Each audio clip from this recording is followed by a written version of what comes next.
자, 이번 시간에는 우리 전산회계 2급과 관련된 기출 문제를 하나씩 풀어보도록 하겠습니다.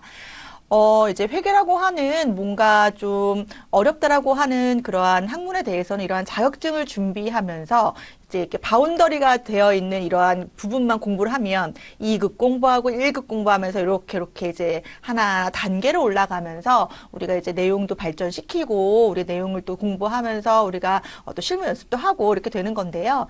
아시다시피 이론과 실기로 구성되어 있는 전산회계 시험에서는 이론을 먼저 풀어도 되고 실기를 먼저 풀어도 되는 겁니다. 그래서 우리가 1시간 내에 60분 내에 이 수행 과제를 수행해야 한다는 것을 기억을 하시면 되겠는데요. 저는 이제 실무부터 풀이를 하고 이론을 푸는 방식으로 진행을 하도록 하겠습니다. 이것이 뭐 정답은 아닐 수 있지만 실무 먼저 푸는 것은 이제 비중을 우리 어쨌든 70점을 차지하고 있는 부분이기 때문에 아무래도 우리가 시간도 많이 투자해야 되겠죠. 그래서 보통 30분에서 40분 정도는 우리가 이러한 실무 문제를 풀이하고 적어도 20분 이상을 남겨놓고는 우리가 이론 문제 풀이를 해야겠다 이렇게 생각을 하시겠습니다. 결국 우리가 내용을 제대로 수행을 하는 것도 중요하지만 어떤 자격증 시험이라는 것이 시간 내에 그 내용을 수행해야 된다는 거 그것도 중요하지 않겠습니까? 특히나 또 우리가 실전에 가게 되면 또 그 환경도 낯설고 또 실질적으로 또 마음도 좀 떨리고 하기 때문에 미리미리 그 시간 내에 맞춰서 하는 연습을 좀 하다 보면 우리가 또 그 시간 내에 그 낯선 장소에 가서도 충분히 할 수 있을 거라고 보고요. 이번 시간에는 우리 실무부터 한번 보고 실무 풀이 한 다음에 또 이론 공부하고 이런 시험 풀고 이렇게 한번 해보도록 하겠습니다. 자, 여러분 이제부터 실무 문제 풀 때 어떠한 마인드를 갖추셔야 되냐면 이제 내가 큰산상사라는 회사에 취업을 했다. 그래서 내가 회계 담당자다라는 생각으로 이러한 문제풀이를 접하시는 게 좋겠습니다. 자, 실무 시험과 관련해서는 먼저 프로그램을 여러분들 다운로드 받으셔야 되는데요. 예, 그거와 관련돼서는 앞서 설명을 드렸다고 보고 자, 우리 프로그램은 보시면 우리 세무사랑 들어가셔서 K랩 전산회계 2급 C 드라이브 선택하시고 회사 코드는 자, 큰산상사로 선택하시고 로그인 하시겠습니다. 자, 오른쪽 상단에 큰산상사라고 되어 있어야 되고요. 자, 그러면 우리 1번 문제부터 보도록 하겠습니다. 자, 1번. 자, 다음은 큰산상사의 사업자 등록증이다. 여러분, 사업자 등록증을 왜 등록해야 되나요? 이거 등록해야지 우리가 세무서에서 우리 기업에 뭘 주는 거예요? 세금을 거둘 수 있는 출생 등록과 비슷한 개념인 거잖아요. 그렇죠? 사업자 등록증이다. 회사 등록에 입력된 내용을 검토하여 그러니까 이미 회사 등록에 입력된 내용, 기입력된 내용이 있다는 것이고 이거와 다른 점이 있거나 누락부는 추가 입력하고 잘못된 것은 뭐 하시오? 정정하시오. 이때요. 주소 입력 시에 우리 우편 번호는 생략해도 되겠습니다. 자, 그러면 먼저 여러분들이 뭐랑 비교하셔야 되냐면 요 사업자 등록증하고 뭐랑 비교하셔야 됩니까? 여기 회사 등록에 들어가서 큰상상사라고 되어 있는 요 옆에 있는 기본 사항에서 이 사업자 등록증과 다른 점이 있거나 누락된 내용이 있는지를 여러분들 찾아내셔야 돼요. 그런데 보시면 지금 회계연도는 제가 수정했습니다. 2023년으로 수정을 했기 때문에 여러분들 프린트도 2023년으로 보셔야 되고 지금 사업자 등록번호 보시면 이렇게 빨간색으로 되어 있잖아요. 이거는 틀렸다는 얘기예요. 그래서 이거부터 수정해 보겠습니다. 사업자 등록번호 뭐로 되어 있습니까? 130475050 어이구 어디다 쓰나요? 제가 지금 여기다 클릭하시고 네. 130475050 하면 빨간색이 없어졌어요. 그럼 잘 입력한 거고요. 자, 또 내용을 보다 보니까 쭉 우리가 그 내용하고 여러분들 화면하고 보셔야 돼요. 내용하고 화면하고 같이 보이면 좋겠는데 그렇죠? 화면하고 내용하고 지금 같이 안 잡히니까 자, 보시면 지금 사업장 소재지 확인하시고 또 종류, 업태, 도소매, 금속 제품 확인하셔야 됩니다. 그런데 보시면 개업 연월일이 어떻게 되어 있습니까? 2015년 5월 1일로 되어 있는데 1월 5일로 되어 있네요. 그럼 이거 수정하겠습니다. 2015년 5월 1일 이렇게 수정하시고요. 그 다음에 지금 보시면 또 중요한 것이 있는데 지금 우리가 이 부천에 관련된 사업장으로 되어 있는데 여기 보시면 사업장 관할 세무서라고 되어 있는 부분이 관악으로 되어 있습니다. 자, 지금 사업자 등록증 보시면 사업장은 지금 남부천 세무서장으로 되어 있습니다. 그렇기 때문에 관할 세무서를 뭐로 수정하십니까? 남부천으로 수정하셔야겠습니다. 자, 물론 우리 프로그램 상으로는 요 사업장을 수정하면 이 관할 세무서가 자동으로 변경되게 되어 있는데 아무래도 시험 수업 목적은 여러분들이 요 내용을 잘 파악하고 있는지를 체크하기 위한 것도 있기 때문에 프로그램 상에 자동으로 변경되는 것도 이렇게 수동으로 좀 수정하게끔 나온 문제도 있을 수 있다. 기억하시겠습니다. 자, 넘어가셔서 그러면 이렇게 수정된 내용 보시고요. 닫기 누르시고 바로 2번으로 넘어갑니다. 자, 큰산 상사의 전기분 손익계산서이다. 입력되어 있는 자료를 검토하고 오류 부분은 정정하고 누락된 부분은 추가 입력하시오라고 되어 있는데요. 자, 여러분 매출액부터 해서 당기순이익까지 나와 있는데 여러분들은 어디로 들어가셔야 됩니까? 여기 보시면 전기분 재무제표에서 어디 전기분 손익계산서 들어가셔서 자, 이렇게 하면 2022년도 전기분 손익계산서가 우리가 이제 내용을 확인할 수가 있는데요. 자, 우리 지금 문제에서 주어진 전기분 재무제표 중에 손익계산서의 수치하고 한번 확인을 해보시면 자, 매출액이 얼마로 되어 있습니까? 매출액은 3억. 자, 매출 원가가 1억 9,120만 원. 그럼 동일하네요. 한번 확인해 볼까요? 자, 이렇게 클릭하시면 보조창이 뜨고요. 상품 매입액이 1억 8천, 그리고 기초상품 재고액이 1,300, 그리고 기말 상품 재고액이 180만 원 잘 들어가 있습니다. 자, 그리고 자, 하나하나 확인할 수밖에 없어요, 여러분. 자, 급여가 지금 얼마로 되어 있습니까? 3,430인데 5,050으로 되어 있네요. 그럼 얘를 3,430으로 수정하시고요.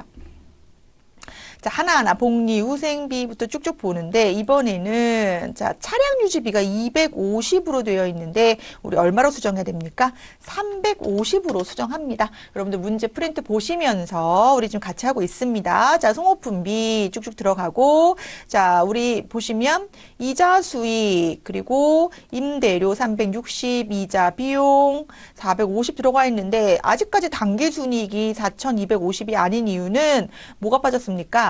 그렇죠. 기부금이 빠졌네요. 그럼 기부 치시고 엔터 하시고 얼마 넣으시면 됩니까? 기부금 300만 원 넣으시면 여기서 확인할 것은 우리가 당기순이익이 우리가 원하는 4,250만 원으로 맞춰졌는지를 확인하시고 나오시면 되겠습니다. 4,250만 원. 자, 넘어가겠습니다. 닫기. 자, 다음 자료를 이용하여 입력하시오라고 되어 있습니다. 자, 큰산 상사는 상품 매출 시에 상품을 퀵 서비스로 뭐 하고 있대요? 운반하고 있대요. 이에 상품이 매출처에 도착한 후에 퀵 서비스 요금을 보통 예금 계좌에서 이체하기로 하였는데요. 이때 운반비에 해당되는 계정 과목에 추가 등록하시오라고 되어 있습니다. 여러분, 우리가 분계라고 하는 장부의 기록, 거래를 장부에 기록하는 것을 계정 과목으로 이 거래가 어떤 내용인지 기록하는 것입니다. 자, 예를 들어서 우리가 운반비다라고 하면 운반비를 냈구나. 복리후생비다라고 하면 직원들과 관련된 어떠한 비용을 썼구나. 접대비다라고 하면 거래처와 관련된 비용을 썼구나라고 요 계정 과목을 보면 그 거래의 내용을 추정할 수 있겠죠. 하지만 이것은 어떤 자세한 내용까지는 알 수가 없습니다. 예를 들어서 같은 복리후생비라고 할지라도 직원들 회식한 것도 복리후생비고 직원의 경조사비를 내준 것도 복리후생비이기 때문에 같은 복리후생비라고 할지라도 그 세세한 내용에 대해서는 적요를 통해서 우리가 장부에 기입하게 되는데요. 그 적요 내용 또한 자주 사용하는 적요가 될 경우에는 우리가 이제 프로그램상에 적요를 등록하게 됩니다. 마찬가지입니다. 이 회사에서 퀵 서비스로 운반 횟수가 증가하고 있다. 그리고 우리는 그 회사에는 항상 보통 예금 계좌를 이체하기로 약속했다. 그럼 이 반복되는 계정의 적요에 대해서는 적요에 관련된 내용으로 모함으로써 등록함으로써 전표 입력의 용이성 그리고 편리성을 높이고자 하는 내용이라고 보시면 되겠습니다. 자, 내용 자체 우리 어렵지 않아요. 그렇죠?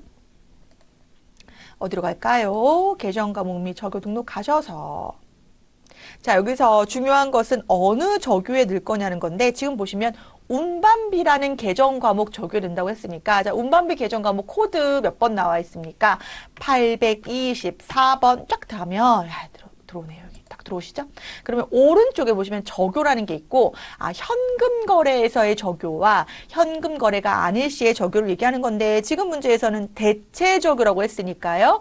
대체 적요 몇 번에다가 4번 넣으시고 뭐라고 쓰시면 되냐면 퀵 서비스 요금 보통 예금 지급 이체 지급이네요. 이체 지급 이렇게 넣어주시면 되겠습니다.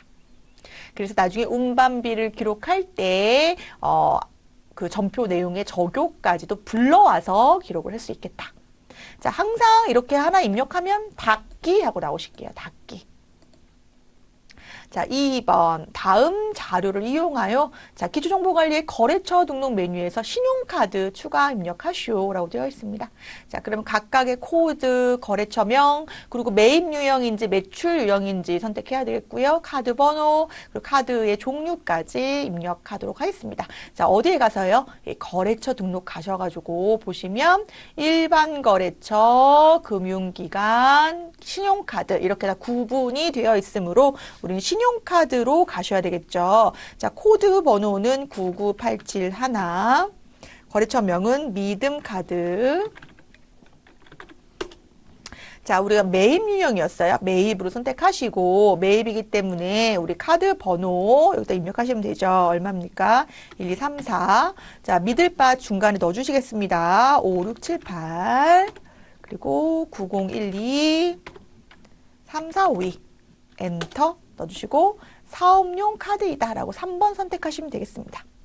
자, 그러면 코드, 거래처명, 카드 번호, 매입 유형, 그리고 매입 카드 종류까지 우리가 내용 빠지지 않고 다 입력했습니다.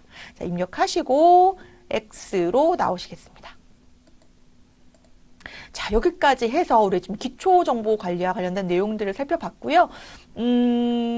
지금 문제가 6점, 6점, 6점 해서 총 18점인데요. 올해 70점에서 18점이 차지하는 비중이 무시 못하죠. 네. 그리고 특히나 이 내용들은 우리가 놓치면 좀 안 되겠습니다. 왜냐면 너무 아까워요. 그래서 꼼꼼하게 기록하시고 꼼꼼하게 어떠한 그 수정 내용이나 상이한 점 찾아내는 부분들이 많으니까 우리가 프로그램에 있는 데이터하고 우리가 시험에서 나온 내용하고의 그 차이점을 한번 보는 연습들을 좀 많이 하도록 하겠습니다. 자, 드디어 이제 전표 입력 문제가 나왔습니다. 자, 전표 입력 문제를 보시면, 자, 첫 번째, 뭐는 생략한다? 적요의 입력은 생략하겠습니다. 실전에서, 즉, 기업 실무에서는 적요 입력이 중요할까요? 중요하지 않을까요? 중요합니다. 왜냐하면 계정 과목으로만은 설명할 수 없는 거래의 그러한 세세한 내용이 있기 때문에 실무에서는 최대한 적요를 입력하는 것이 맞습니다. 그런데 이제 수업 목적, 시험 목적에서는 시간 내에 우리가 지금 주어진 과제도를 이행하기 위해서 적요 입력은 뭐 하겠다? 생략하겠다라고 미리 얘기해 주는 거고요. 그리고 우리 전산회계 2급에서는 부가가치세 관련된 내용은 나오지 않습니다. 여러분들이 이제 기업 실무를 좀 접하셨던 분들이나 아니면 이제 사업을 하시는 분들은 부가가치세가 너무 중요한데 라고 생각하실 거예요. 그런 분들은 전산회계 2급을 공부하시고 바로 1급으로 넘어가시면 우리 부가가치세 신고서 내용까지도 우리가 확인할 수 있기 때문에 이제 좀 재무회계, 회계 원리를 조금 기초회계를 든든하게 하고 단단하게 하고 그 다음 단계로 우리가 부가가치세 내용 볼 수 있겠다. 이렇게 생각하시면 될 것 같고요. 그러면 이제 우리 일반 전표 입력에서 중요한 사항은 무엇 무엇이냐? 바로 요겁니다. 자, 채권과 채무와 관련된 거래에 대해서는 반드시 거래처 코드를 선택하는 방법으로 거래처 명을 입력한다. 자, 채권이 무엇입니까, 여러분? 받을 돈입니다. 채무가 무엇입니까? 갚을 돈입니다. 물론 받을 돈이 얼마 있는지도 중요하고 갚을 돈이 얼마 있는지도 중요하지만 그 돈을 누구에게 갚을 것인가, 누구에게 받을 것인가도 중요하기 때문에 채권 채무에 대해서는 반드시 거래처 이름을 넣어줘야 되는데, 우리가 이 컴퓨터 소프트웨어에서는 어떠한 그 인식하는 정보가 다 숫자로 인식한다고 보시면 되겠죠. 따라서 코드 숫자를 선택하는 방법으로 인식을 해야지만 이 거래처 장부들이 서로 정보를 왔다 갔다 하면서 인식할 수 있다. 이렇게 이해하시면 되겠습니다. 자, 그래서 일반 전표 입력에서는 채권 채무와 관련된 첫 번째 스텝은 분개를 잘해야 될 것이고요. 두 번째는 채권 채무와 관련된 거래처 코드를 잘 선택하도록 하겠다라고 보시면 되겠습니다. 자, 그럼 하나하나 볼까요? 7월 2일. 날짜도 잘 입력하셔야죠. 자, 푸른 상사에서 광고 전단지를 제작하고, 자, 제작 대금 330만 원을 어음을 발행하여 지급하다라고 되어 있습니다. 요 날짜는 우리 2023년으로 보고 입력하겠습니다. 자, 그러면 차변에 광고 선전비 얼마? 330. 대변에는 우리가 어음이니까 지급어음이네 라고 반갑게 생각하시면 안 돼요. 안 반가워요. 여기서는 어음이 아닙니다. 왜냐하면 뭐가 아니기 때문에 상품을 매입한 거래가 아니기 때문에 상거래 외의 거래에서는 어음을 발행했다고 하더라도 우리 무슨 처리한다? 미지급금 처리한다. 미지급금 얼마? 330만 원. 자, 그래서 바로 입력하겠습니다. 자, 7월 2일 가셔서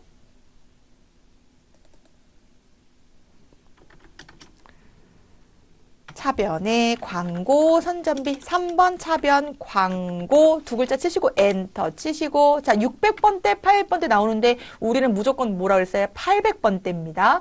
600번대는 우리 건설 관련된 업종이라고 보시면 되고 800번대 들어가시고요. 자, 거래처는 생략 가능합니다. 왜? 이건 채권 채무가 아니고 비용이니까요. 적요도 생략하고 엔터로 쭉쭉 넘어가시면서 얼마 입력하십니까? 330만 원 입력하시고 엔터. 그리고 4번 대변 누르시고 이렇게 되는 거죠. 아까 우리 대변에 어음을 발행했지만 뭐로 입력하기로 했습니까? 미지급금으로 입력하기로 했습니다. 자, 그럼 미지급금 미지 엔터 치시고, 자, 미지급금을 누구한테 줘야 될 것인가를 입력하셔야 돼요. 그래서 뭘 입력하셔야 됩니까? 거래처 푸른 상사를 입력하셔야 됩니다. 푸른 상사. 그래서 금액은 330만 원으로 이렇게 전표가 발행되는 겁니다. 자, 지금 보시면 요 전표 내용을 그냥 하나만 보면 이렇게 대체 전표로 발행되는 거예요, 여러분. 요걸 가지고 나중에 뭐 할 수도 있어요? 결제를 받을 수도 있어요.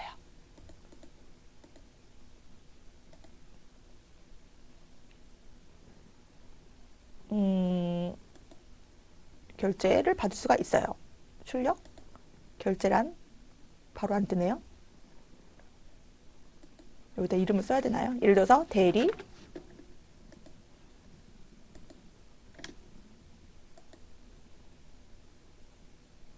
복잡해지네요. 또 여기다 이렇게 칸이 들어가요, 여러분. 결제란을 쓰면. 그래서 이 전표 하나가 어떠한 그 서류로서의 역할을 할 수가 있다. 분계장의 역할을 할 수가 있다.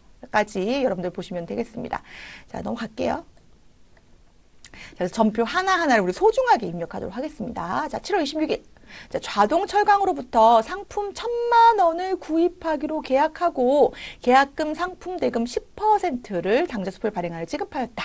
여러분, 계약하고까지는 뭐가 아닙니까? 거래가 아니에요. 그래서 분개하지 않지만 요 계약금으로 지급한 내용은 거래입니다. 자, 지금 구입 시의 계약금이기 때문에 우리 선급금 1,000만 원에 대한 10%니까 얼마? 100만 원을 기록하고요. 당좌예금 얼마? 100만 원.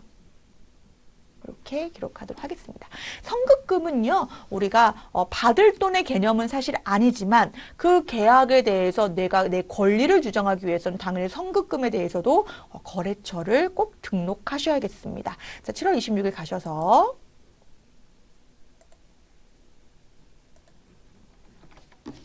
차변에 선급금 두 글자 치시고 엔터, 선급금 엔터. 거래처는 어디예요? 자동철강. 자, 금액이 얼마입니까? 우리 아까 100만 원이었죠? 엔터. 대변에 4번 당좌예금 102번입니다. 당좌예금. 당좌예금은요, 여러분들 거래처 안 넣어주셔도 되는데 엔터, 엔터 치면 이렇게 복사가 되죠? 그러면 이렇게 스페이스바로 지워도 돼요. 자, 100만 원. 근데 아까 복사가 된다고 하더라도 당좌예금에 자동철강은 들어가지 않아요. 왜일까요? 예를 들어서 이렇게 들어간다고 하더라도 자동철강이 들어가지 않아요. 왜일까요? 왜냐하면 이 거래처 코드는 복사되지 않기 때문에 우리가 프로그램을 뭐로 인식한다 그랬죠? 코드로 인식하기 때문에 당좌예금에는 이 자동철강이 내용이 들어가지 않습니다. 지우지 않는다고 하더라도. 근데 보기 안 좋으면 지워도 돼요. 7월 26일. 자, 8월 23일 문제 보도록 하겠습니다. 가수금 500만 원은 4월 1일 입금된 내용을 알 수 없었던 것으로 가수금 처리하였으나 자, 거래처 승리상사로부터 회수한 외상대금으로 판명되었다. 가수금 거래처는 입력하지 않아도 된다라고 되어 있는데요. 이거 무슨 얘기일까요? 지금 현재는 몇 월 며칠입니까? 8월 23일입니다. 우리는 무슨 전표를 입력해야 됩니까? 8월 23일 전표를 입력해야 됩니다. 근데 4월 1일 날 어떤 일이 있었냐면요. 입금이 됐대요. 입금이 됐는데 예를 들어서 보통 예금으로 입금이 됐는데 이렇게 되는 거죠. 얼마가 500만 원이 내용을 알 수가 없었대요. 그래서 무슨 처리했대요? 가수금 처리했대요. 그러면 요 분계가 되어 있는 겁니다. 4월 1일 전표 이따 가볼게요. 500만 원 가수금 이렇게 처리가 되어 있는 겁니다. 그런데 요 날 지금 8월 23일 현재 왜 이 500만 원이 들었는지 확인이 된 거예요. 왜인지 봤더니 승리상사가 우리한테 뭘 갚은 거예요? 외상대금을 갚은 거예요. 그러면 외상매출금을 회수한 거였구나 이렇게 되는 거죠. 외상매출금 회수한 거였구나. 승리상사 얼마? 500만 원. 그러면 드디어 가수금의 내용이 뭐였는지 파악이 됐다 하고 요 가수금을 이렇게 없애주는 겁니다. 그래서 보시면 요 가수금 이렇게 지워지면서 보통 예금으로 외상 매출금이 회수됐구나 이렇게 전표가 정리될 수 있겠네요. 우리가 할 전표는 뭐예요? 따라서 요 8월 23일 전표를 입력하는 겁니다. 8월 23일 전표를. 자, 그러면 먼저 4월 1일 전표 한번 확인해 볼까요? 입금된 뭐 현금으로 들어왔다고 돼 있지만 어쨌든 가수금이 대변에 있는 거예요. 가수금이 지금 대변에 있습니다. 따라서 이 가수금 대변에 있는 거를 어디로 보내면서 차변으로 보내면서 우리 외상 매출금 회수하였다라고 기록하겠습니다. 가수금 얼마? 500만 원 대변에 외상 매출금 거래처 코드 꼭 넣어주셔야 돼요. 승리상사가 돈 갚았는데 장부에서 이거 지워줘야 될 거 아니에요. 승리상사 얼마? 500만 원 이렇게 입력합니다. 자, 바로 넘어갑니다. 자, 강서 상사에 상품을 판매하고 발급한 거래 명세표이다. 자, 1,000만 원은 당좌예금으로 입금되었고 잔액은 외상으로 하였다. 이제 보통은 이게 이제 부가가치세 거래로 이루어질 것인데요. 그건 좀 생략하도록 하고, 자, 지금 판매했습니다. 얼마치 팔았나요? 잘 보시면 여기 2,500만 원이라고 되어 있는데 이건 부가가치세 포함되지 않은 금액이라고 보시면 됩니다. 2,500만 원. 근데 2,500만 원을 팔았으니까 받아야 되는데 얼마? 1,000만 원은 당좌예금으로 입금되었고 입금. 나머지는 이제 받아야 될 뭐다? 외상이다. 이렇게 되어 있습니다. 그럼 분계를 할 때 우리가 상품 매출을 했는데 수익이 발생했는데 얼마가 2,500만 원이 발생했는데 이 중에 얼마는 1,000만 원은 뭐로 받았고 당좌예금으로 받았고 나머지 얼마에 대해서는 1,500에 대해서는 어떻게 하겠다? 나중에 받겠다. 외상 매출금. 자, 그러면 여러분들 거래처 코드를 넣어줄 계정 과목은 무엇입니까? 3개 다 넣어줄 필요가 없잖아요. 어디에만 넣어주면 돼요? 받을 돈, 줄 돈. 여기에만 넣어주면 됩니다. 외상 매출금. 자, 그래서 우리 입력하겠습니다. 8월 28일. 자, 대변부터 입력해볼까요? 이번에는 상품 매출. 상품이라고 되어 있네요. 매출. 상품 매출. 401번 코드로 들어가셔서 자, 금액 확인하겠습니다. 금액이 얼마? 2,500. 2,500 엔터 넘어와서 차변 3번 누르시고 아까 우리 당좌 예금으로 들어온 돈이 얼마였습니까? 1,000만 원. 1,000만 원으로 수정 엔터 하면 복사되죠. 자, 외상 매출금 그리고 거래처 코드 누구? 거래처가 어디였어요? 강서 상사였죠. 얼마? 1,500만 원 이렇게 입력합니다. 자, 거래처는 여기 강서 상사 귀하 이렇게 되어 있는데 거래명세표도 보실 줄 알아야죠. 예, 이렇게 입력할 수 있겠습니다. 공급자, 공급받는 자는 강서 상사. 자, 이번에는 내려와서 9월 10일, 9월대로 넘어가 볼까요? 자, 영업부에 우편물을 발송하고, 자, 아예 나와 있네요, 여러분. 통신비라고. 네, 통신비 5,000원을 현금 지급하였다. 네, 그러면 9월 10일 전표 가셔서 우편, 등기 우편, 뭐, 꼭 핸드폰 요금이나 뭐, 전화요금만 통신비가 아니라, 우체국 관련된 비용도 통신비 처리하겠습니다. 자, 9월 12일. 자, 우리 입금전표로 입력해 볼까요? 출금이죠, 출금. 네, 통신비. 입금이 아니라 통신비. 자, 몇 번대? 800번대. 네, 800번대 얼마? 5,000원. 이렇게 입력하겠습니다. 자, 9월 28일 나나상점에 상품 10개를 판매하고 판매 대금 중 100만 원은 현금으로 받고 잔액은 동전 발행 약속어으로 받았다라고 되어 있습니다.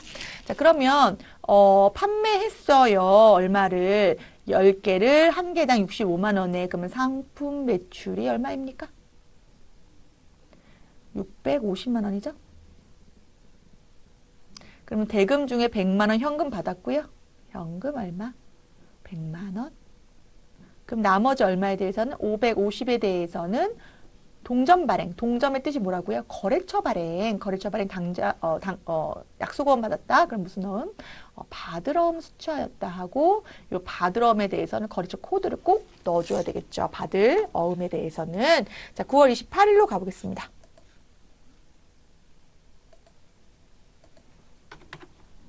자, 대변의 상품 매출 650. 아까 401이었죠?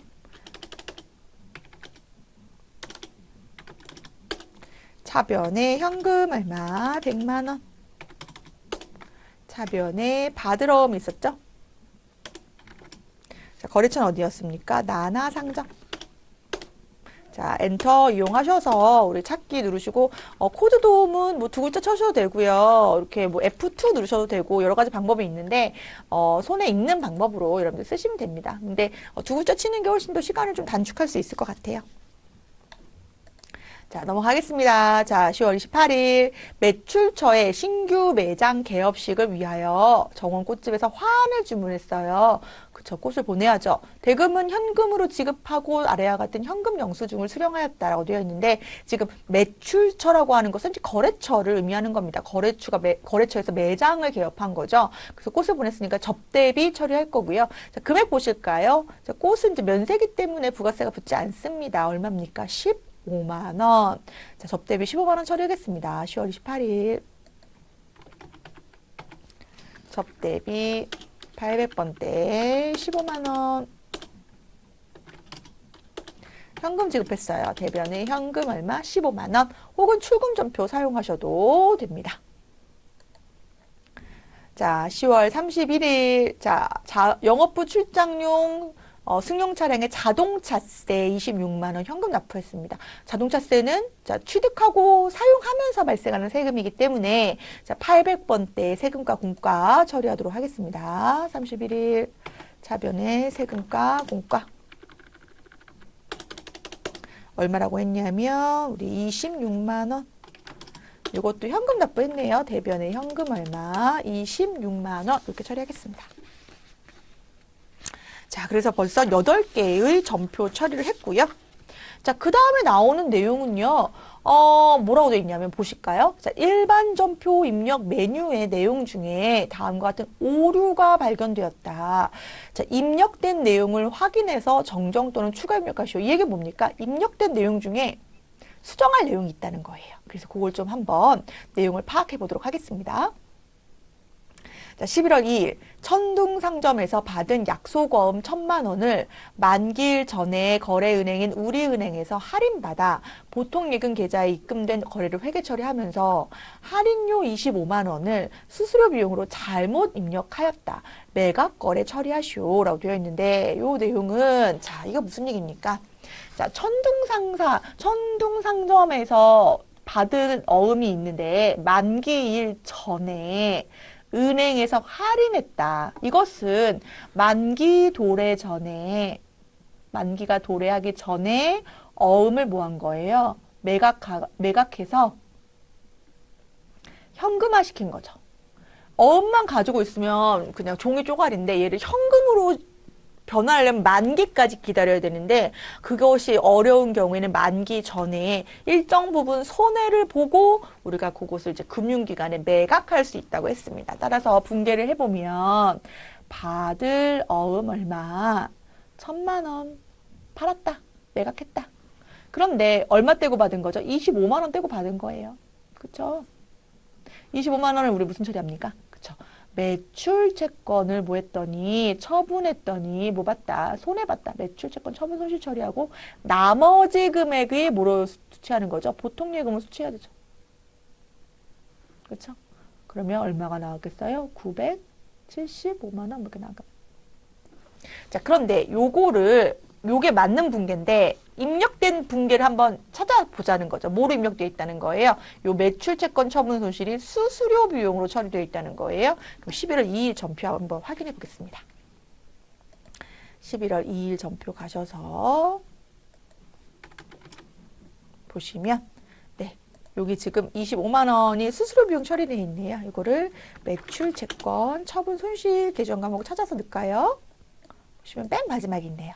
확인 누르면 900번대 매출채권 처분 손실 영업의 비용 처리하도록 하겠습니다.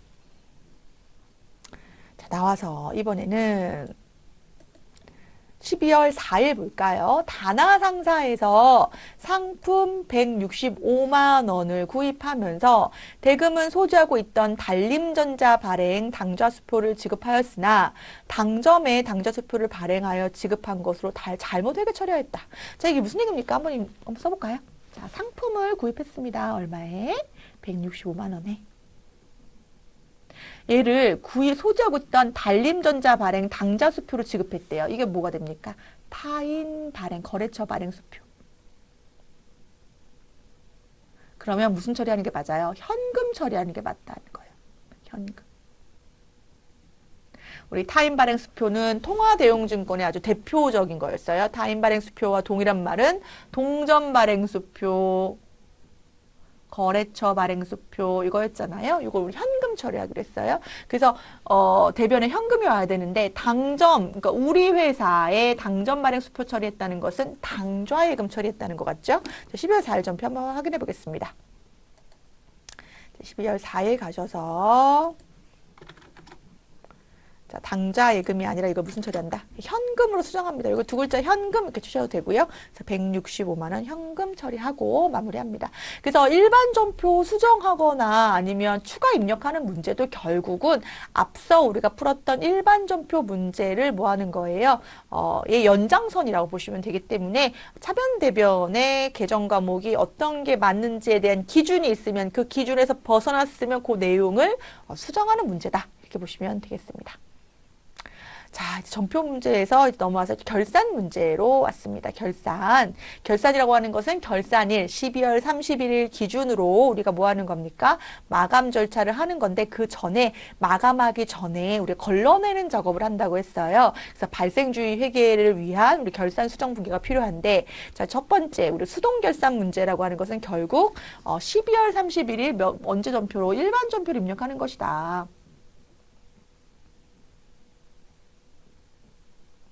자, 그러면 하나하나 볼까요? 자, 날짜죠. 2023년으로 수정하겠습니다.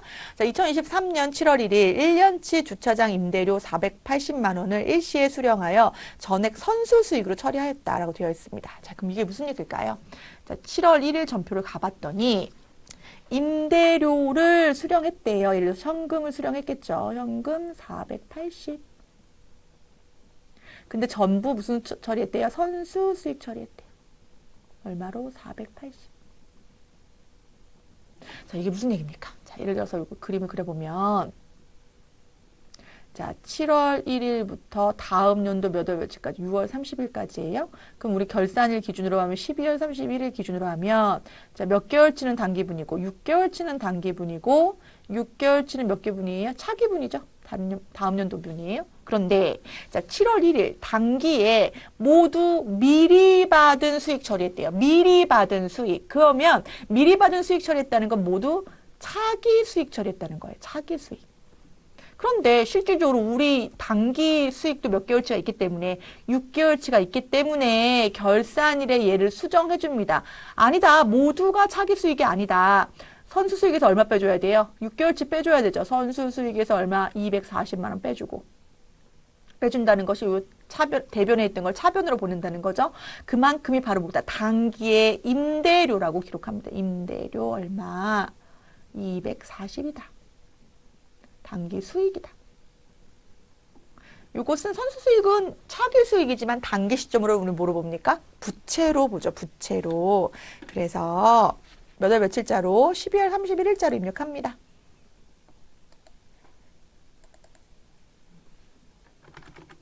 자, 우리 차변의 선수 수익 얼마? 240. 대변의 임대료 얼마? 여기서 임대료는 900번대 임대료입니다. 요 차이 아실까요? 400번대 임대료하고 900번대 임대료. 400번대 임대료는 우리 회사가 부동산 임대회사인 거예요. 그러니까 이것이 바로 매출인 거죠. 우리는 부동산 임대회사가 아니기 때문에 900번대 임대료 처리하겠습니다. 자, 그리고 우리 자, 2번 보겠습니다. 결산일 현재 인출금 계정을 자본금으로 대체하시오. 자, 인출금 계정이 뭔지 기억나십니까? 인출금 계정은 자본금 계정을 임시적으로 보여주는 보조 계정처럼 생각을 하시면 되는 거예요. 그러니까 기중에는 자본금의 증감 변화를 누굴 사용하다가 인출금을 사용하다가 결산 시에 자본금이라고 하는 계정으로 바꿔주는 작업을 우리가 하게 된다고 얘기했는데요. 그렇다고 하면 먼저 인출금 계정의 잔액이 얼마인지 먼저 확인을 하셔야 돼요. 차별회인지 대변회인지 확인하셔야 되는데 우리 먼저 이것은 합계 잔액 시산표에서 확인할 수가 있겠습니다. 합계 잔액 시산표 가셔서 보시면 자, 쭉 내려와 보시면 자본금 계정 바로 밑에 이렇게 인출금 계정이 있고요. 이 인출금 계정의 잔액은 어디에 있습니까? 지금 네, 차변에 있습니다. 차변. 따라서 차변에 있는 인출금 계정을 어디로 보내고 대변으로 소멸시키고 그 다음에 우리가 자본금 계정을 감소시키는 분계를 몇 월 며칠자로 12월 31일자로 우리가 입력하도록 하겠습니다. 그래서 대변에 인출금 아까 그 잔액의 금액이 얼마였을까요? 65만 8천 원.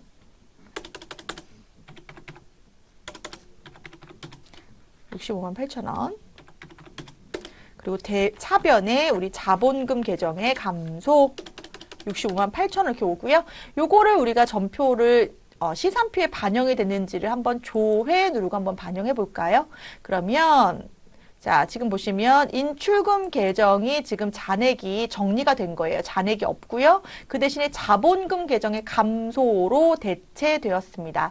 따라서 인출금 계정은 자본금을 기중에는 그 장부를 더럽히지 않으려고 복잡하게 만들지 않으려고 인출금 계정을 사용하다가 결산 시에는 자본금의 감소로 우리가 대체하는 분계이다. 뭐 혹은 증가가 될 수도 있어요. 인출금이 개인 사업주가 뭐 추가로 그 금액을 넣을 수도 있으니까요.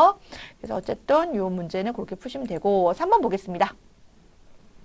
결산일 현재 본사 영업부에서 사용하지 않고 남은 소모품이 30만 원 있다. 구입 시 전액 비용 처리하였다. 자, 지금 구입 시 전액 비용 처리했다는 것은 다 사용할 걸로 봤다는 거예요. 그런데 사용하지 않은 미사용분이 있으니까 사용하지 않은 부분에 대해서는 미사용분이라고 써야죠. 미사용분에 대해서는 우리 차변에 소모품 처리하죠. 얼마? 30만 원.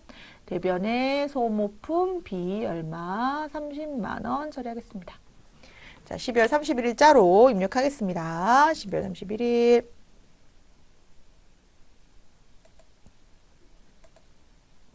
자, 이거 다 닫기하고 나오고요. 자, 차변의 소모품 얼마? 30만 원. 대변의 소모품비 얼마? 30만 원. 8번대 30만 원 이렇게 처리하겠습니다. 자, 4번. 당기분 영업부 비품에 대한 감가상각비는 얼마이다? 56만 원이다. 그리고 영업부 차량에 대한 감가상각비는 얼마이다? 31만 원이다. 그러면 요거는 결산일날 기준으로 분계를 넣어줘도 되고 우리 자동 결산 분계해도 된다고 했어요. 따라서 분계를 어쨌든 생각을 해보면 자, 비품에 대한 감가상각 누계액이 얼마가 있어야 되고 56만 원이 있어야 되고 감가상각 누계액이 또 차량 운반구에 대한 감가상각 누계액이 얼마 있어야 됩니까? 31만 원이 있어서 요거에 대한 감가상각 비가 87만 원으로 계산되는 분계 요걸 또 12월 31일자로 직접 입력을 하던가 아니면 우리 결산자료 입력해서 우리 입력을 할 수가 있는데요. 우리 한번 입력을 해볼까요, 여러분? 결산자료 입력해서. 사실 요 자동 결산이라고 하는 것은 입력하고 이제 프로그램을 다루는 사람들이 조금이라도 조금 더 용이하게 프로그램을 사용하라고 이런 기능이 있는 거니까요.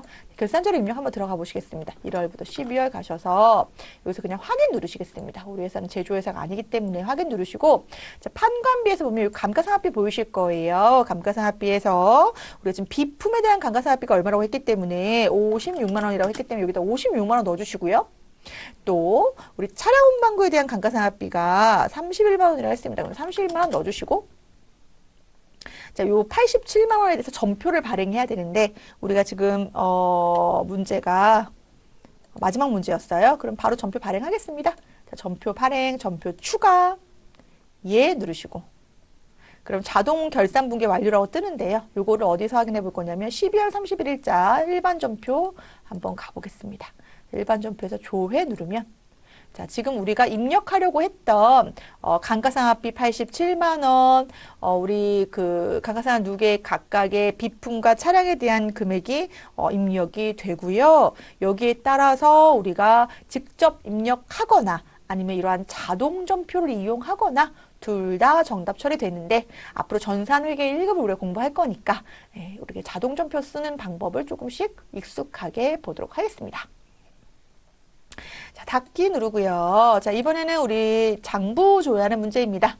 자, 상반기 1월부터 6월에 판매 가능한 재고자산인 상품액은 얼마인가라고 되어 있는데요. 자, 그렇다고 하면 우리 전표 관련돼서 우리 장부를 한번 조회해 보도록 하겠습니다. 자, 기초 상품 재고액에 대한 관련된 내용을 봐야 되는 거니까요. 합계 전에 시산표를 한번 가볼까요? 자, 몇 월? 6월로 조회해 보겠습니다. 자, 지금 보시면 요 상품 계정을 볼게요. 요 차변에 있는 계정이 뭘 의미하는 걸까요? 요 차변에 있는 계정이 바로 자, 우리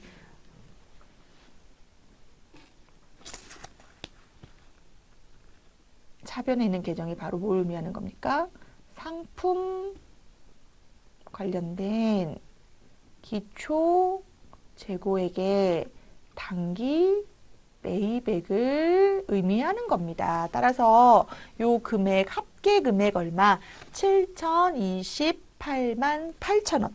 예, 요 금액 맞죠? 7,028만 8천 원이 바로 우리가 판매 가능한 금액이다. 판매를 하기 위해서 우리가 상품을 매입하는데 원래 있던 재고가 있으면 그것도 이제 판매할 수 있는 거잖아요. 그래서 판매 가능 금액은 뭘 의미하는 거다? 기초 재고에다가 단기 매입을 합산한 것이다 라고 보시면 되겠습니다. 자, 그래서 합산을 받고요. 넘어가겠습니다. 이거 적어 놓으세요. 7,024만 8천 원. 요건 나중에 답안에 지금 우리가 이제 시험용, 수험용 그 화면이 아니기 때문에 답안에 보면 사지선다형을 클릭하게 되어 있는데 거기에 이제 직접 여러분들이 요 7천 얼마예요? 24만 8천 원을 입력하게 되어 있습니다. 자, 2번 볼까요? 1월부터 5월 접대비 지출액 중 현금으로 지출한 금액은 얼마인가 라고 되어 있네요. 그럼 우리 월계표 한번 가볼까요? 월계표 1월부터 5월 조회하시고 접대비를 한번 찾아봅니다. 쭉 내려와 보시면 접대비 해보고, 자, 지금 보시면 차변에 접대비가 385만 원의 접대비가 발생했는데, 이 중에 현금으로 지출한 게 375만 원이고 현금 거래 이외 거래가 10만 원이라는 뜻입니다. 그래서 답은 얼마? 375만 원 적어 놓으시고요. 자, 또 1월부터 6월까지 판관비 중에 건물 관리비 지출액이 가장 많은 월의 금액과 가장 적은 월의 금액의 차액은 얼마인가 라고 되어 있는데요. 이것은 우리 총계정 원장에서 확인할 수가 있습니다. 뭐가 가장 많고 무엇이 가장 적고 막 이런 거는 우리 총계정 원장의 계정 과목을 한번 구분해서 보도록 하겠습니다. 총계정 원장 가볼까요? 가셔서요. 1월부터 6월에 해당되는 건물 관리비라는 게 있어요. 그렇죠? F2 이용해서 갈까요? 관리비를 선택할게요.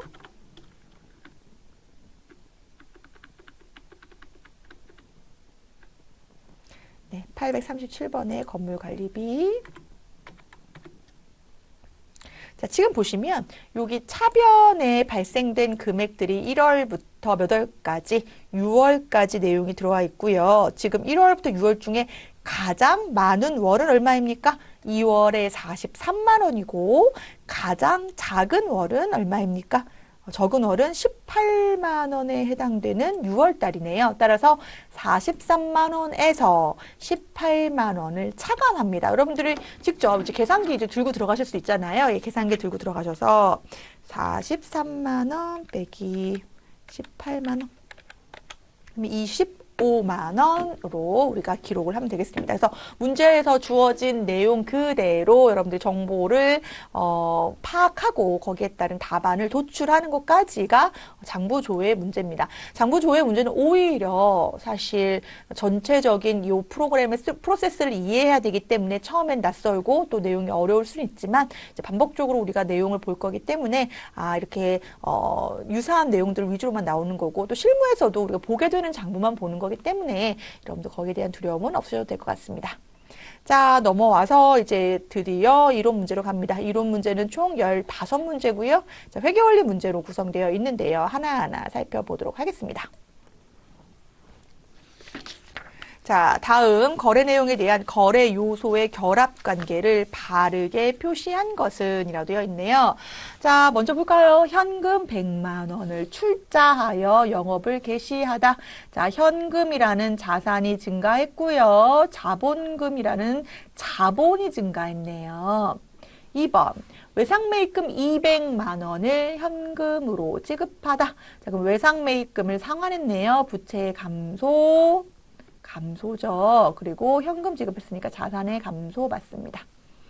자, 예금이자 30만 원 보통 예금 통장으로 받았습니다. 자, 그럼 예금 이자를 보통 예금으로 받았으니까 보통 예금의 증가, 자산의 증가고요. 예금 이자라고 하는 이자 수익의 발생입니다. 답은 3번.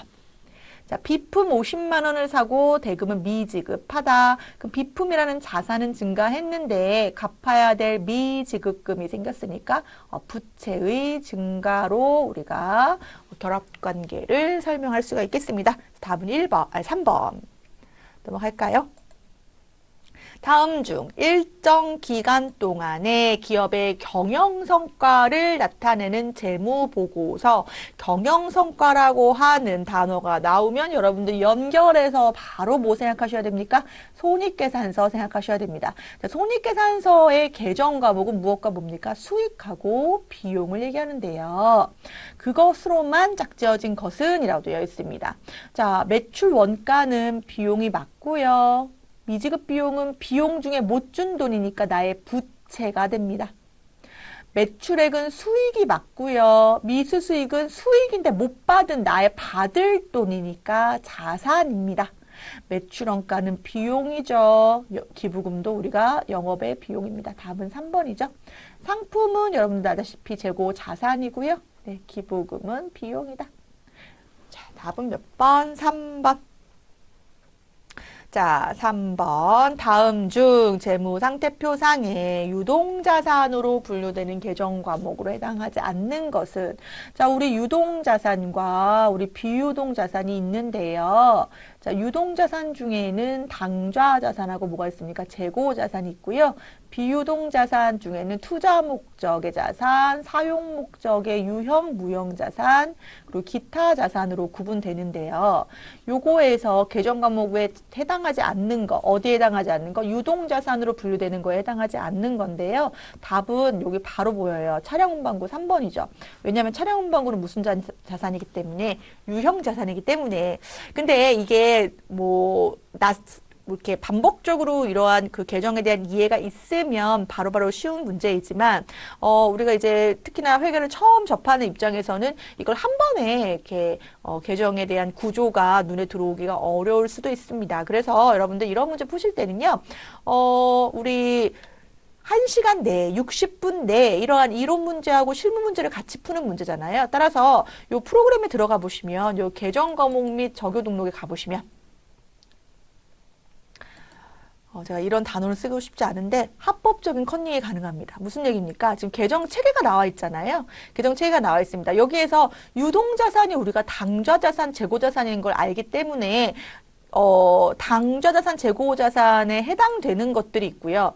여기 보시면 유형 투자부터는 뭐예요? 다 비유동자산이거든요. 그래서 여러분들 사실 뭐 컨닝도 우리가 좀 알아야지 컨닝할 수 있는 것처럼 우리가 요 내용 이론 문제 보다가 요거가 좀 아리까리하다 할 때는 여기 들어와서 볼 수가 있다는 뜻이지 아예 처음부터 모르는데 뭘 찾아보고 그러기는 어렵죠. 또 시간적으로도 마음이 급박하고 그러면 뭘 찬찬히 찾아보는 게 어려울 수 있어요. 그렇지만 이 계정의 분류와 관련된 문제가 나오면 도움의 손길이 있다는 사실을 잊지 마시면 되겠습니다. 요 계정 과목 및 적요 등록에 가서 내용들을 좀 뭐 해볼 수 있다, 찾아볼 수 있다. 예, 그걸 좀 참고하시면 좋을 것 같아요. 넘어가겠습니다. 자, 계정별 원장의 차액이 항상 대변에 나타나는 것은 이라고 되어 있는데요.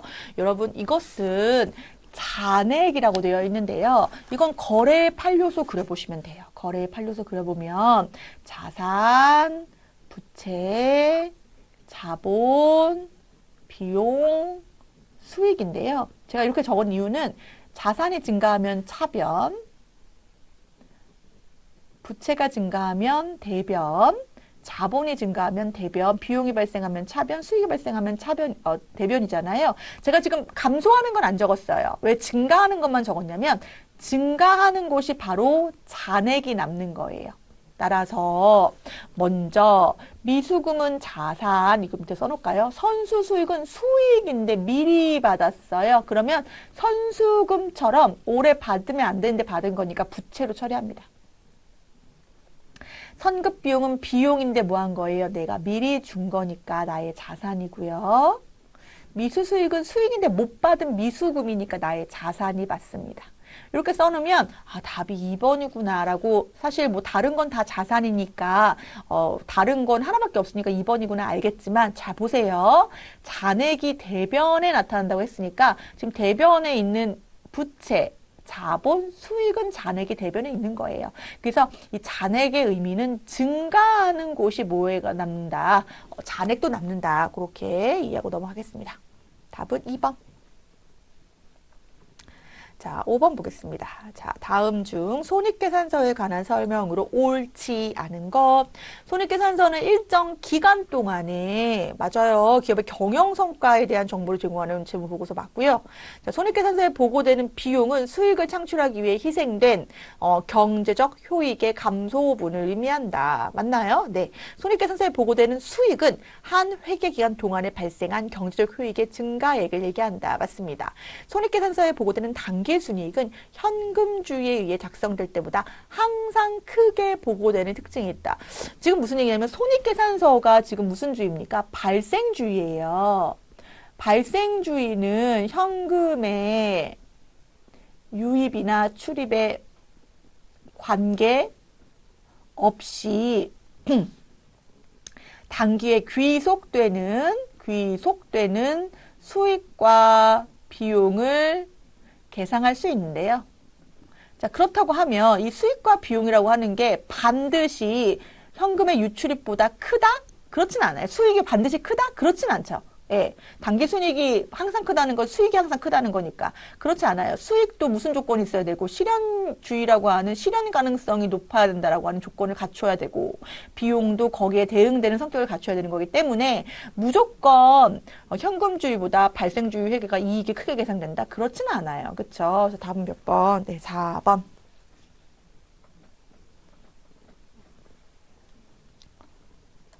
자, 6번 보겠습니다. 다음 중 손익계산서의 계정 과목에 대한 설명으로 가장 적절하지 않은 것은? 이라고 되어 있는데, 자, 통신비, 업무와 관련되어 있는 전화, 요금, 휴대폰, 인터넷, 등기 우편에 포함되죠.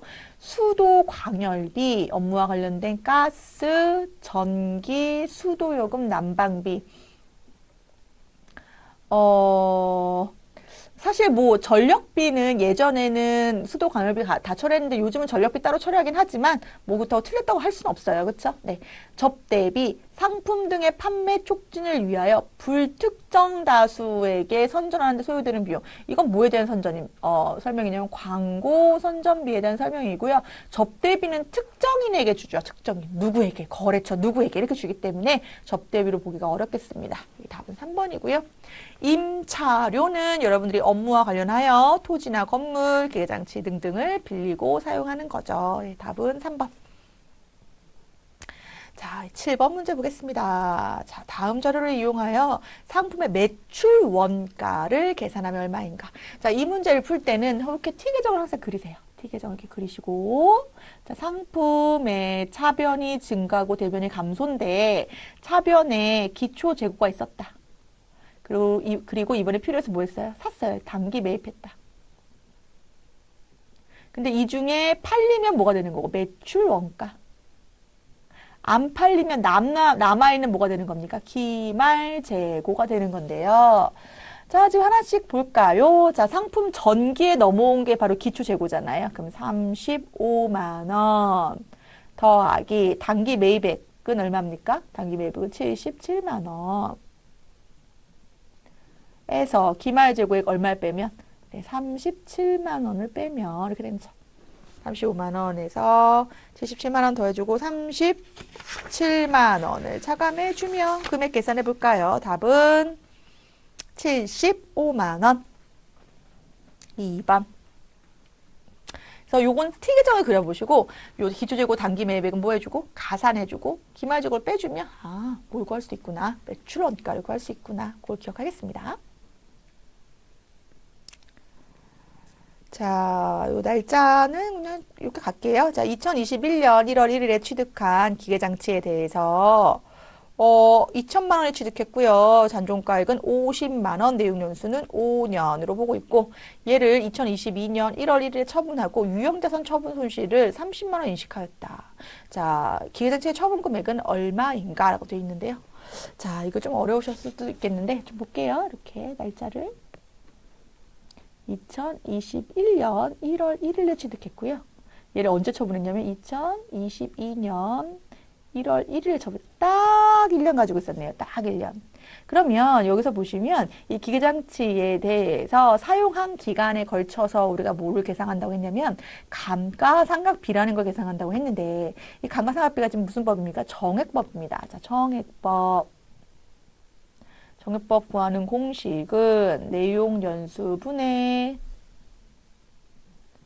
취득원가에서 잔존가액을 뺀 금액이다라고 배웠는데 자, 이게 무슨 뜻입니까? 자, 취득했을 때는 얼마였는데 2천만 원이었는데 얘를 몇 년간 사용한다면 5년간 사용한다면 남는 가치를 얼마로 추정하는 겁니까?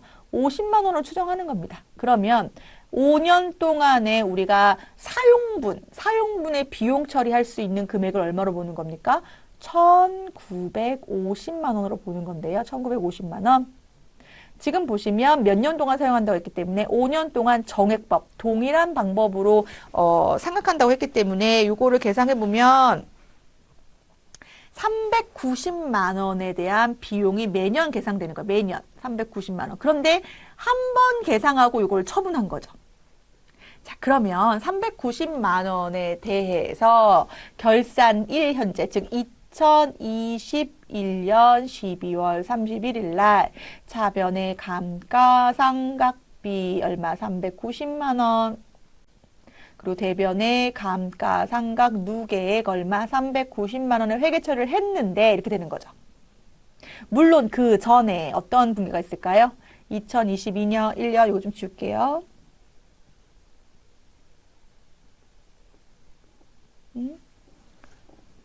잠깐만요. 지워지.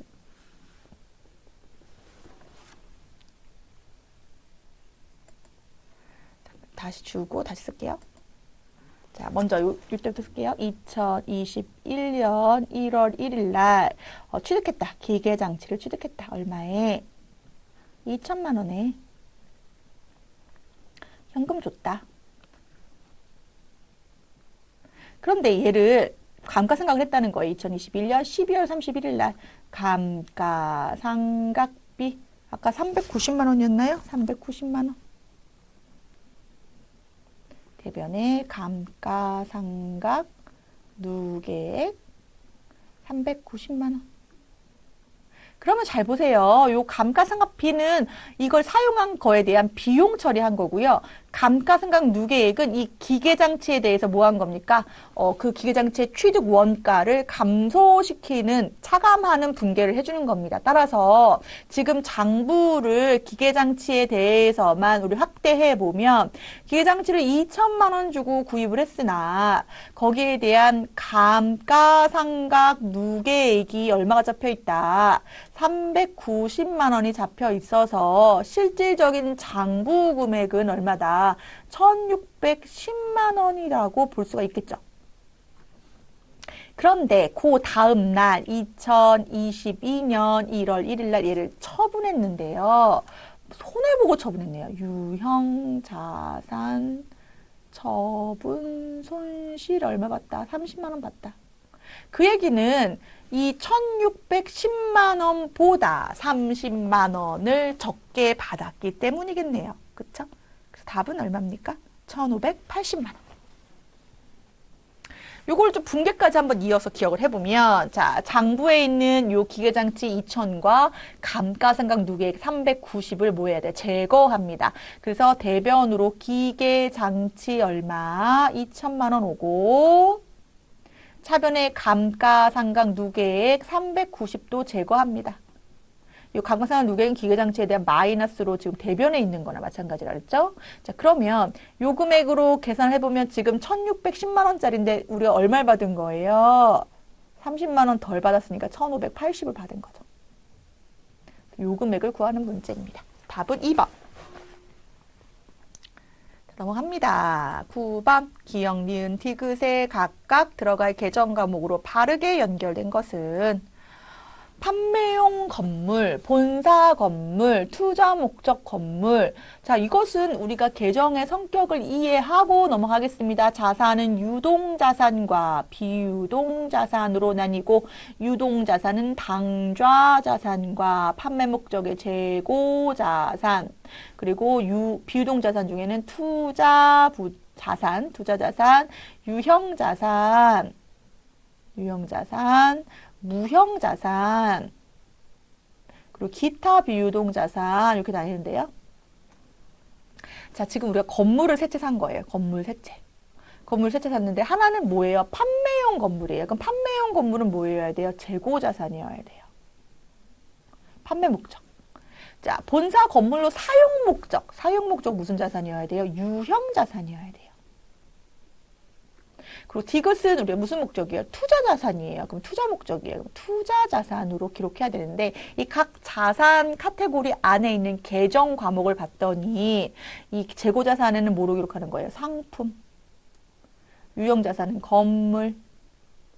투자자산은 투자 부동산이라는 계정 과목이 있었습니다. 그래서 상품, 건물, 투자, 부동산. 답은 2번.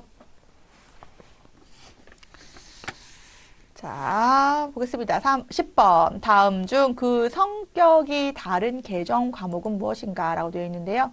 요거는 여러분들이, 자, 사실 한눈에 볼 수 있는 거긴 한데 또 계정의 성격을 물어보잖아요. 그래서 여러분들 또 어디로 가셔도 돼요. 여기 우리 프로그램 들어가셔가지고 어디 가시라고요? 계정공부 저기 등록 가셔가지고 지금 얘 비용 물어보고 있잖아요, 여러분. 비용이잖아요. 지금 아까 계정 그 내용이 비용과 관련된 거죠. 그래서 여기 보시면 여기 판관비도 있고, 그렇죠? 그리고 영업의 비용이 있고, 이 두 개 중에 하나에서 우리 고르는 문제예요. 그러면 그렇게 골라도 되는데, 그러면 시간이 사실 많이 걸리기 때문에 요거는 요 체계에 대한 좀 이해를 가지고 있으면 좋죠. 그래서 좀 다시 한번 정리를 하면, 자, 우리가 매출액에서 많이 볼수록 여러분들이 외우시라고 매출 원가를 차감하면 뭐가 나오고, 매출 총이익이 나오고, 여기에서 판매하고 관리하기 위한 비용을 쓰고 판매관리비, 그럼 뭐가 나온다? 영업이익이 나온다. 근데 여기에서 영업과 관련 없는 수익은 뭐 해주고 더해주고, 영업과 관련 없는 비용은 빼주면 우리가 뭐가 된다? 뭐 쭉쭉쭉 해서 당기순이익을 결국 구하게 된다 이거죠. 세금 내고 나서. 그러면 지금 물어보는 이자 비용, 외환차 손, 감가상각비, 기타의 대손상각비에서 물어보는 거는 어느 카테고리에 들어가는 거냐 물어보는 거예요. 얘가 판매비 관리비야, 영업의 비용이야? 이거 물어보는 거예요. 자, 이자 비용은 영업의 비용이에요. 이자 내는 거. 외화 가지고 달러의 환율 가지고 이익 볼 수도 있잖아요. 내가 100원 빌렸을 때는 환율이 1000원이었는데 100달러 빌렸을 때는 나중에 환율이 막 떨어졌어요. 그러면 나 빌린 걸 덜 갚아도 되잖아요. 그런 것이 바로 외환 차손 차익 이렇게 되는 건데, 차손이 발생할 수도 있죠. 이것도 영업의 비용이에요. 근데 감가상각비는요, 우리가 사용 목적에 어디서 발생하는 거기 때문에 유형자산에서 발생하는 거기 때문에 판매비 관리비에 들어가고요. 기타의 대손상각비는 당연히 영업의 비용이죠. 대손상각비. 대손상각비는 여러분 어디예요? 판관비죠. 매출 채권에 대한 대손상각비는 판관비, 기타 채권에 대한 대손상각비는 기타의 대손상각비다. 그래서 답은 몇 번? 3번. 또 실수를 할까봐 제가 답을 확인하면서 갑니다. 자, 넘어갑니다. 다음 중 아래의 자료에서 설명하고 있는 성격의 자산으로 분류할 수 없는 것은 보고기간 종료일로부터 1년 이상 장기간 사용이 가능한 사용할 목적의 물질 형태가 있는 자산으로서 타인에 대한 임대 또는 자체적으로 사용할 목적의 자산이라고 되어 있습니다. 이것은 무슨 자산을 의미하는 겁니까? 유형자산을 의미하는 거죠. 유형자산의 종류에 뭐가 있었어요? 토지, 건물, 비품, 기계장치, 차량 운반구 뭐 등등이 있었습니다. 자, 화장품을 판매하는 회사에 건물 필요하죠. 건물. 휴대폰 판매하는 회사가 보유하고 있는 판매용 휴대폰, 이거는 상품이죠.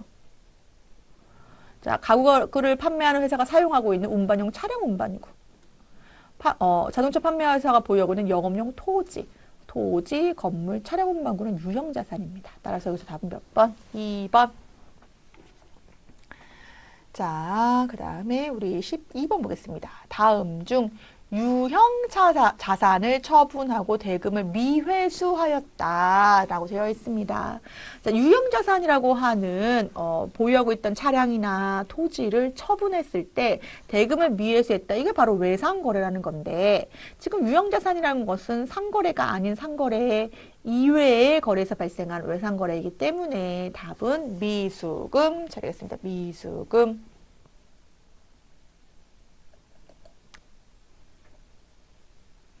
다음 중 외상 매입금을 조기 지급함에 따라 매입 할인을 받고 이를 영업의 수익으로 회계 처리했을 경우 손익계산서에 미치는 영향으로 옳지 않은 것은 이라고 되어 있습니다.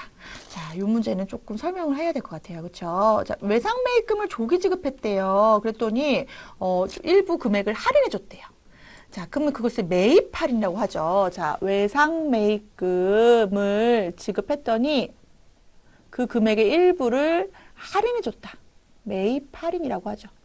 그럼 이 매입 할인은 여러분들 아시다시피 상품의 매입액에서 뭐 해야 될 항목이에요? 차감해야 될 항목입니다.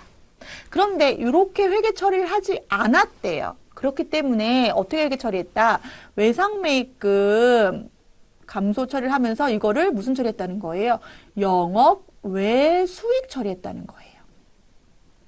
따라서 요 회계 처리를 하지 않고 요 회계 처리를 했기 때문에 어떻게 되는 겁니까?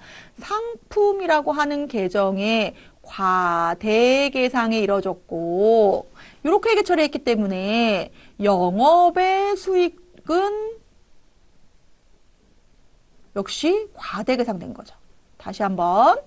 자, 상품 매입을 빼줘야 되는 매입 할인 분계를 안 해서 상품도 과대계상됐고, 자, 영업의 수익을 그냥 처리해버리는 바람에 영업의 수익이 과대계상됐다는 거예요. 그러면, 자, 상품 계정이 왜 중요합니까? 상품 계정이 기초 재고에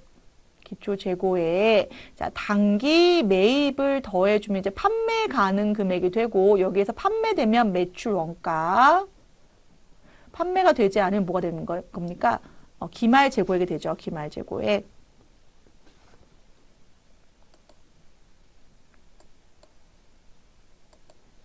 자, 기말 재고액.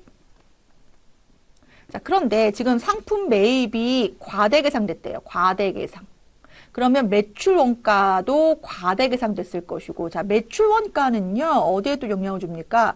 매출액에서 매출 원가를 빼서 뭘 구할 수 있는데, 매출 총 이익을 구할 수 있는데요. 지금 매출 원가가 과대계상되는 바람에 매출 총이익은 그러면 과소계상되겠죠. 비용이 커졌으니까 이익은 좀 줄어들 것이고, 여기서 판매비, 관리비를 뭐 해주면, 빼주면 우리가 영업이익을 구할 수 있는데, 아이고, 죄송해요. 판매비 관리비를 빼주면, 영업이익을 구할 수 있는데, 영업이익에도 영향을 미쳐서 영업이익도 과소계상되는 겁니다. 자, 다시 한번. 우리가 요 분계를 안 하고 요 분계를 했다는 거예요. 그러면 요 분계 안 했으니까 상품 매입을 안 빼줬으니까 상품이 과대계상됐을 것이고 상품의 과대계상은 결국 매입액의 과대계상은 매출원가의 과대계상을 가져온다. 그럼 매출원가라고 하는 것이 과대계상됐으므로 비용이 과대계상됐으므로 이익은 줄어들었을 것이다. 그게 바로 매출총이익과 영업이익에 영향을 미쳤다는 거예요. 그럼 영업이익을 구한 다음에 우리가 영업의 수익은 뭐 해줍니까? 더해주는데 지금 보니까 이렇게 분계하는 바람에 영업의 수익이 뭐가 됐습니까? 과대계상됐네요. 따라서 영업이익이 과소계상된 만큼 영업의 수익의 금액이 과대계상됐으므로 결과적으로 당기순이익의 변동은 없다. 동일하다. 이렇게 되는 겁니다. 그래서 문제가 여러분들 어려웠어요. 그렇죠? 그래서 첫 번째 문제가 매출 원가가 과대계상됐는가 확인. 두 번째, 매출 총이익이 과소계상됐는지 확인. 세 번째, 영업이익이 과소계상됐는지 확인. 네 번째, 당기순이익이 과소계상됐는지 확인하려고 하는데, 자, 매출원가가 과대계상된 이유는 단기 매입액의 과대계상이 이루어졌기 때문에, 그리고 이 과대계상이 이루어진 비용 때문에 매출 총이익하고 영업이익도 과소계상이 이루어졌고, 이때 과대계상된 영업의 수익이 그 효과를 상쇄시켜 준 거죠. 그래서 당기순이익은 과소계상되지 않고 불변이다. 이렇게 정리하겠습니다. 그래서 답은 우리 4번.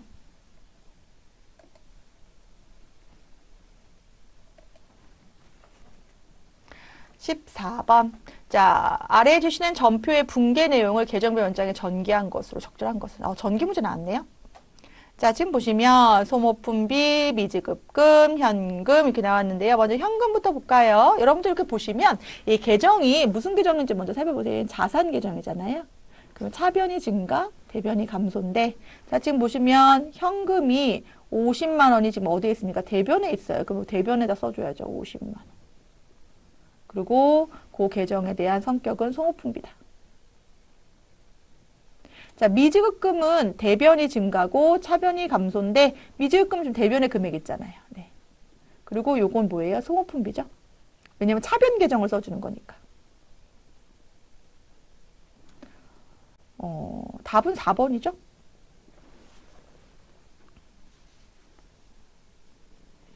자, 이번에는 우리 15번 보겠습니다. 자, 다음 자료에 의하면 기초자본, 기말 부채는 얼마인가? 자, 여러분, 우리 기초 시점에 또 기말 시점에 자산, 부채, 자본이 있다고 했을 때 기초 자산이 50만 원. 기말 자산이 80만 원인데요. 기초 부채도 있네요. 얼마? 30만 원. 그러면 우리 기초 자본은 알 수 있겠네요. 기초 자본은 얼마입니까? 예, 20만 원이죠. 50만 원, 30만 원 빼면 20만 원이 기초 자본은 20만 원이다. 20만 원. 자, 그럼 기말 자본은 얼마인지 알 수가 없어요. 왜냐면 기말 부채도 없고 자본은 당연히 안 나와 있고 이럴 때는 우리가 뭘 이용합니까? 손익법을 이용해야죠. 총수익에서 총비용 빼면 우리 뭘 구할 수 있고 당기순이익을 구할 수 있고 당기순이익 얼마가 20만 원이 바로 어디에 더해져서 기말 자본에 더해지죠. 그래서 얼마가 됩니까? 40만 원. 그러면 부채도 80, 40 뺀 얼마가 됩니까? 40만 원 되겠네요. 답은 몇 번? 네, 3번. 이렇게 정리하겠습니다. 전산회계 2급이요. 쉬운 것 같아도 이렇게 전산회계 1급에서도 묻지 않는 장부의 깊이를 물어보는 문제들이 자주 나오는 편입니다. 그래서 오히려 전산회계 2급을 공부하면서 좀 전기도 해보고 원장도 제대로 읽어보고 하는 문제들이 나오기 때문에 전산회계 1급만 바로 공부하는 것보다 전산회계 2급을 공부하면 회계원리의 깊이가 조금 더 좋아지는 것 같아요. 네, 여기까지 해서 우리 지금 100회 기출문제 한번 풀이해봤습니다. 마무리하겠습니다. 수고하셨습니다.